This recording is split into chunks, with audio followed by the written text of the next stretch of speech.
大家好，欢迎收看爱上电子。这是一个美的的电磁炉，由于这个交流220伏输入滤波电容漏电，或者是输入电压过高，使这个电容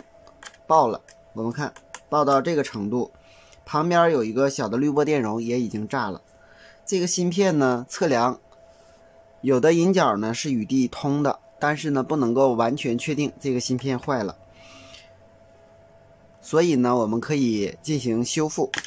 首先呢，整流桥现在已经是短路状态了，也就是交流输入端是短路状态，应该是有某个电容损坏了，或者是某个元件短路了。现在我们这个 IGBT 也是短路状态。那么我们今天呢，首先看一下它的各部分组成。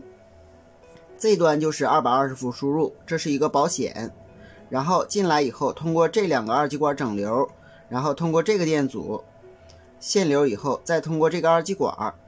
再次整流，送到这个300伏滤波电容上，给低压电源供电。300伏滤波电容的正端电压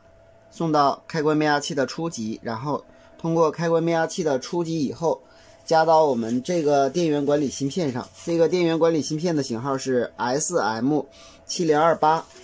由于 SM7028 工作在开关状态，所以在开关变压器初级产生较变的电流，把电压感应给次级，从次级分两个绕组输出，一组输出18伏，通过这个二极管整流，通过这个电容滤波以后给风扇以及我们的驱动电路供电，另一路通过这个二极管整流，电容滤波以后输出一个5伏给我们的芯片等电路供电，包括控制面板。另外这两个二极管整流以后的电压经这个电阻限流以后，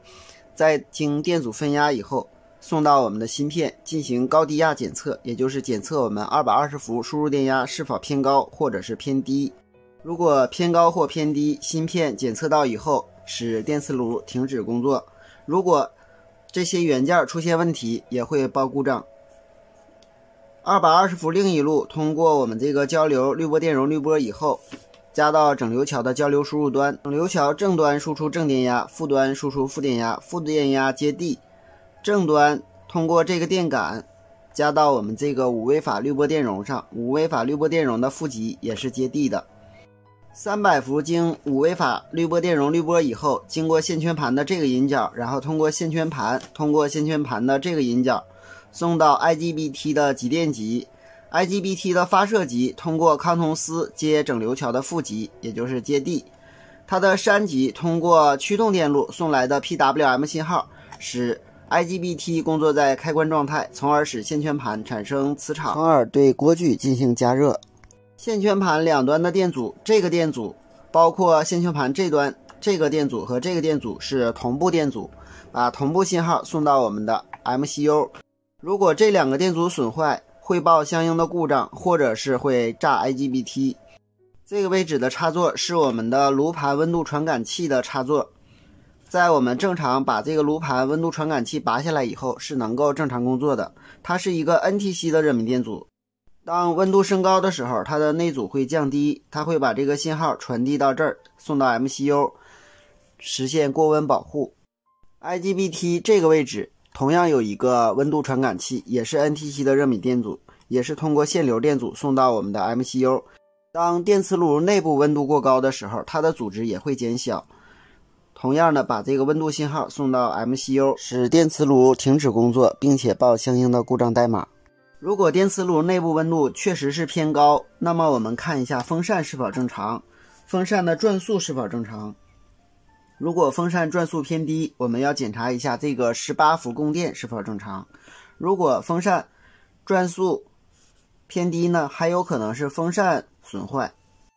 这个谐振电容是与我们这个线圈盘的两个引脚是并联的，如果谐振电容损坏，容量减小，就会使加热变慢。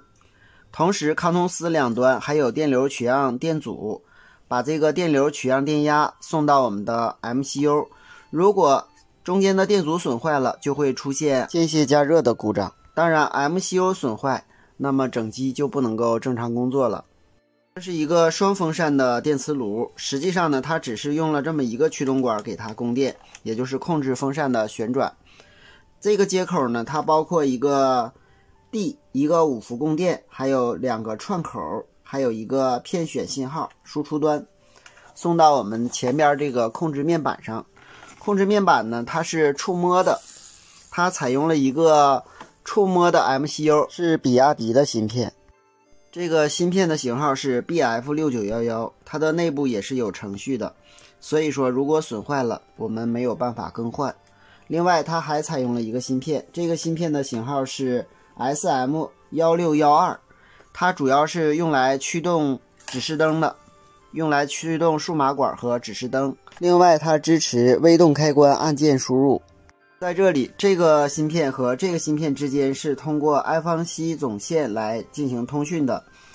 我们这个主控 MCU 是通过串口与我们前面这个主控芯片进行通讯。这个电磁炉的主要供电电压分为220伏交流、